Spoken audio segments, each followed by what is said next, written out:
नमस्कार दोस्तों, स्वागत है आप सभी का फिर से एक और शानदार वीडियो में। दोस्तों, नया साल, नया कानून और नया बवाल, आखिर क्या है मामला? चलिए इस वीडियो में समझने की कोशिश करते हैं कि देश भर में हड़ताल क्यों हो रहे हैं और क्यों देश के ड्राइवर बंधु, ट्रांसपोर्टर बंधु और तमाम तरह के जो ड्राइवर यूनियन है सभी लोग सड़कों पर उतर चुके हैं। सभी बसें, ट्रांसपोर्ट, टैंकर, टेम्पू, ऑटो हर कोई खड़ा कर दिया गया। क्या है नया मामला? तो नया मामला जो है hit and run. Hit and run समझते हैं कि अगर किसी को धक्का मार के अपनी गाड़ी से कोई भाग जाता है तो वो हिट एंड रन का मामला बनता है। तो इस मामले में नया कानून आया था। कानून क्या है वो भी जानते हैं, लेकिन सबसे पहले आगे बढ़ते हैं इस वीडियो में और देखते हैं कि कब से ये चीजें लागू हुई और कैसे ये मामला बवाल बढ़ा। तो सरकार को जो कानून था, सरकार की तरफ से घोषणा शायद 31 तारीख को किया गया था, हमारी जो जानकारी है। उसके बाद 1 तारीख से ये कानून लागू होना था। कानून ये था कि अगर अब 2024 में कोई भी किसी व्यक्ति को धक्का मार के, कोई भी कहने का मतलब है कोई ड्राइवर किसी व्यक्ति को धक्का मार के भाग जाता है तो उसे 10 साल की सजा और 7 लाख रुपए तक का जुर्माना भरना पड़ सकता है। वहीं अगर वो ड्राइवर उस व्यक्ति को उठा करके अस्पताल ले जाता है या तो पुलिस को सूचित करता है तो उसे सजा कम हो सकती है, जुर्माना भी नहीं भरना पड़ सकता है, या उसका जो समस्या होगी, जो रियलिटी होगी, उसकी जांच होगी, फिर उस पर कार्रवाई होगी।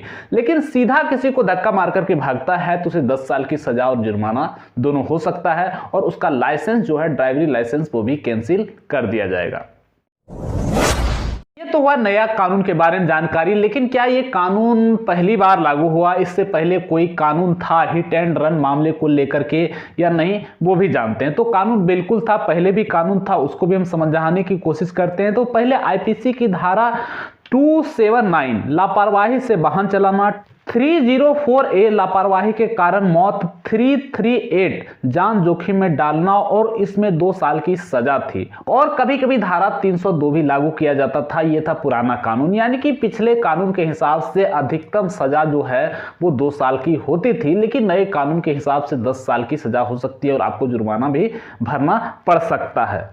तो दोस्तों, ये था नया और पुराना कानून, लेकिन इसमें सही क्या है, गलत क्या है, ये भी जानना बेहद जरूरी है। तो जितने भी ड्राइवर बंधु हैं और ट्रांसपोर्टर बंधु हैं और जितने भी लोग कह सकते हैं कि इस हड़ताल में शामिल हैं, सरकार का विरोध कर रहे हैं, उनका कहना है कि इस कानून से बहुत बड़ी समस्या हो सकती है। ड्राइवर जो होते हैं उसकी कमाई बहुत कम होती है, वो मिडिल क्लास या गरीब परिवार के लोग होते हैं, वो 10 लाख रुपए कहां से जुर्माना भरेगा? और अगर 10 साल की उसे सजा हो जाती है, उसकी जिंदगी बिल्कुल तबाह हो जाएगी। और कोई भी ड्राइवर किसी भी व्यक्ति को जानबूझ के नहीं मारता, यानी कि एक्सीडेंट का जो होता है वो जानबूझ के नहीं करवाता है। और ऐसे भी देश भर में तमाम ट्रांसपोर्टर कंपनियां जो है, उनका कहना है कि देश भर में ड्राइवरों की भारी कमी है, 20 से 30% ड्राइवर कमी है। और नए कानून की वजह से जितने भी ड्राइवर हैं वो काम को छोड़ छाड़ के घर जा रहे हैं। अगर ऐसा हालात रहा तो देश की हालत और भी गंभीर हो जाएगा और ड्राइवरों की बड़ी समस्या हो जाएगी। अगर ये चीजों में सुधार नहीं हुआ और ऐसे ड्राइवर गाड़ियों को छोड़ता रहा तो असर क्या होगा उसको भी जानना जरूरी है। क्या इसका इफेक्ट सरकार पर पड़ेगा, आम लोगों पर पड़ेगा या किस पर पड़ेगा?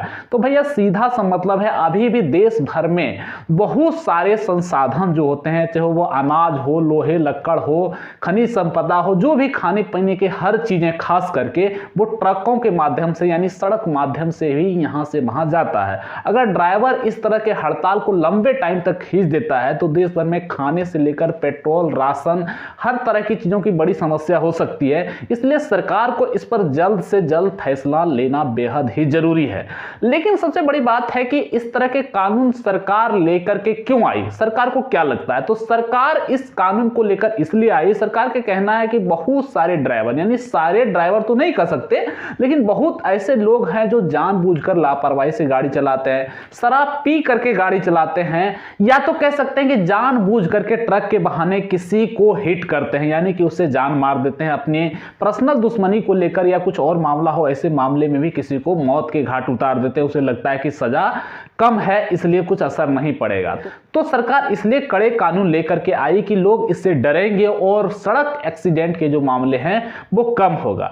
लेकिन वहीं दूसरी तरफ जो ट्रक यूनियन के लीडर्स हैं, ट्रांसपोर्टर्स के लीडर्स हैं, उन लोगों का कहना है कि भैया हमारे देश में दूसरे देशों की तरह कड़े कानून तो लागू कर दिए गए, लेकिन दूसरे देशों की तरह हमारे देश में सड़क की सुविधाएं अच्छी नहीं है, सड़कों की स्थिति काफी खराब है। दूसरे देशों की तरह अगर आप हमारे देश में कानून कानून लगा रहे हैं तो आपको सुविधाएं भी हमारे देश में बढ़ानी पड़ेगी। तो इस तरह का कुछ मामला है कि नए कानून का मामला क्या था, ड्राइवरों क्या कहना चाहती थी और सरकार ने इस कानून को क्यों लागू किया, यह भी मैंने आपको बता दिया। सरकार का सीधा कहना है कि इससे एक्सीडेंट के मामले कम होंगे, लेकिन इन सारे विरोध होने के बाद यहां पर ये जो सारे सिस्टम हैं सारे ड्राइवर पर लागू होते हैं। ये नहीं कि ट्रक ड्राइवर और ट्रांसपोर्टर पर ही लागू होते हैं। अगर आप बाइक चलाते हैं, कार चलाते हैं, अपने पर्सनल गाड़ियों को भी चलाते हैं तो भी आपके ऊपर लागू होगा, लेकिन जो रेगुलर गाड़ियां चलाते हैं उसके लिए ज्यादा परेशानी का सबब ये बन सकता है। इतना सब होने के बाद यह भी जानना जरूरी है कि सरकार इस मामले पर कुछ फैसला ले चुकी है, ले रही है, या ऐसे ही चलेगा, कानून वापस होगा या फिर लागू होगा।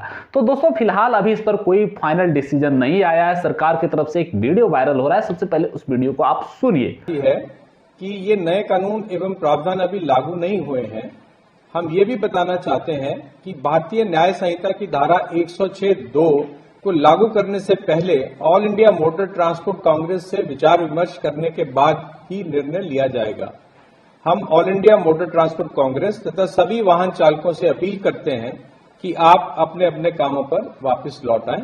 धन्यवाद। तो वीडियो सुनने के बाद आपको ये आसानी से एहसास हो चुका है कि सरकार का कहना है कि ये कानून अभी तुरंत लागू नहीं होगा, इस पर संशोधन होगा, अच्छे तरीके से बातचीत होगी, खुलकर जब बातचीत हो जाएगी फिर इस कानून को लागू किया जाएगा। तो जितने भी लोग हड़ताल कर रहे हैं उनसे अपील किया जा रहा है कि आप हड़ताल को खत्म करें, अपने काम पर वापस लौटें और जो कानून सही कानून होगा वही कानून लागू होगा। तो फिलहाल घबराने की जरूरत नहीं है, सरकार खुल के आपसे बात करने के लिए तैयार है। तो मिलते हैं नए वीडियो में। इस वीडियो के बारे में अपनी राय कमेंट करके बता सकते हैं। तब तक के लिए धन्यवाद।